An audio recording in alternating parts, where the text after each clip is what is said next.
You think you're stressed?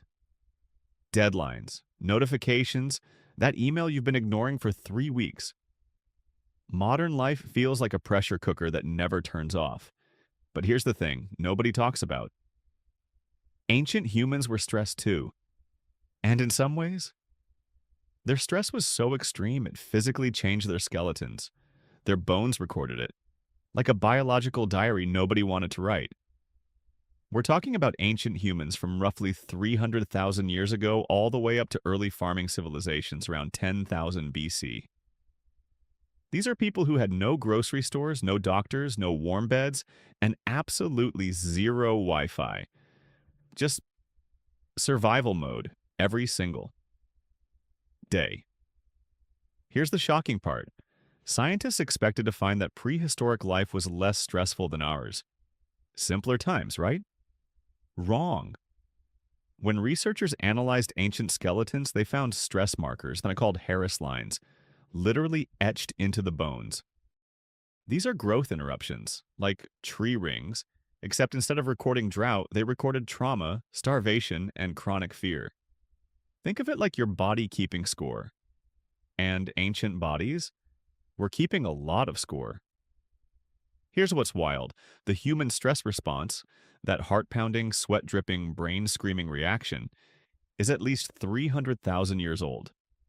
We didn't invent stress. We inherited it. When your body detects danger, it floods with cortisol. Heart races.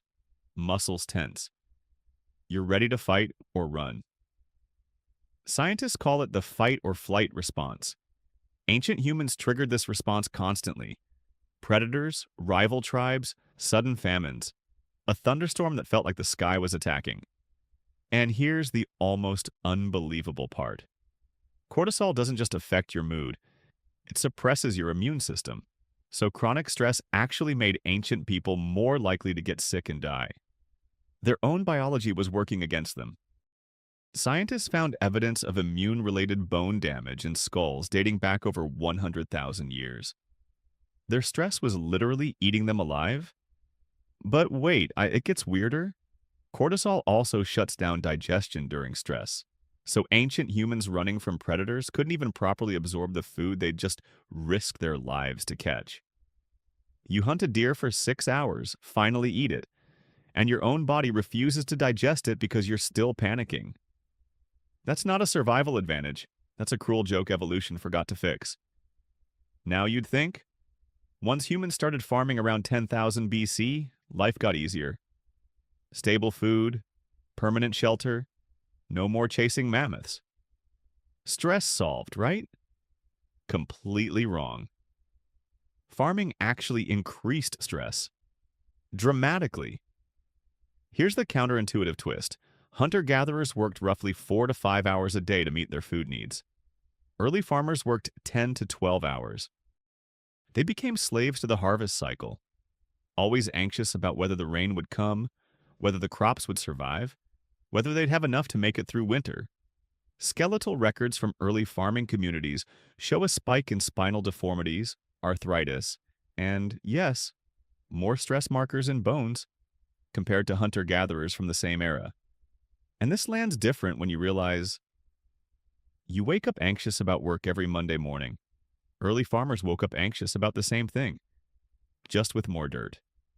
There's another layer nobody talks about. Farming introduced something totally new to human psychology: ownership. Suddenly you could have things, land, grain, livestock, which meant you could also lose things. For the first time in human history, people had something to protect, and protecting things is exhausting.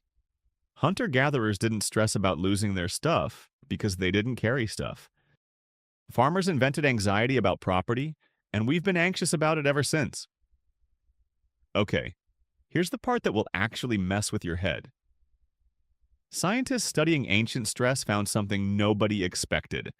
The number one stressor for prehistoric humans wasn't predators. It wasn't famine. It was other people. Social rejection, conflict within tribes, loss of status. These triggered the same biological stress response as physical danger.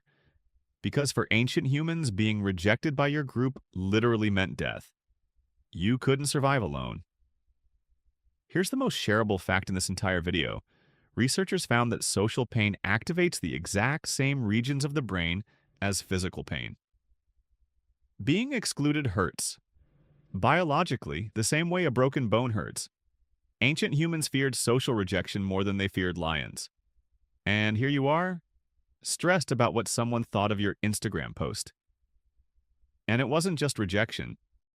Status within the group caused constant low-level stress too. Anthropologists studying tribal communities found that lower status individuals showed higher levels of stress hormones chronically. Not because they were in danger, just because they were further down the social ladder. Sound familiar? That background hum of anxiety about where you rank, whether people respect you, whether you matter? That's not a modern neurosis. That's ancient hardware running on a 21st century operating system. The biology hasn't changed at all. Not even a little, so here's the flip. We spent this whole video assuming stress was a modern invention, a symptom of our complicated, overscheduled, overconnected lives. But stress is ancient. It's baked into your DNA. It's 300,000 years old, and it kept your ancestors alive. Every time you feel that chest-tightening, mind-racing panic, you're running the same software your ancestors used to survive ice ages, famines, and saber-toothed cats. Your stress isn't a flaw. It's a feature, one that's been battle-tested for hundreds of thousands of years. So next time you feel overwhelmed, when in traffic, at work, scrolling through your phone at midnight, just know that a version of you was feeling the exact same chemical reaction while trying not to get eaten by a cave bear. You're in good company. Very old, very stressed company. The only difference is, your ancestors' problems could actually eat them.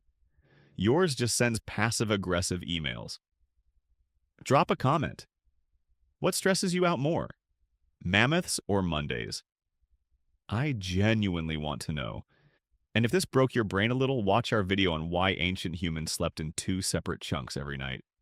Turns out your sleep schedule might also be thousands of years old.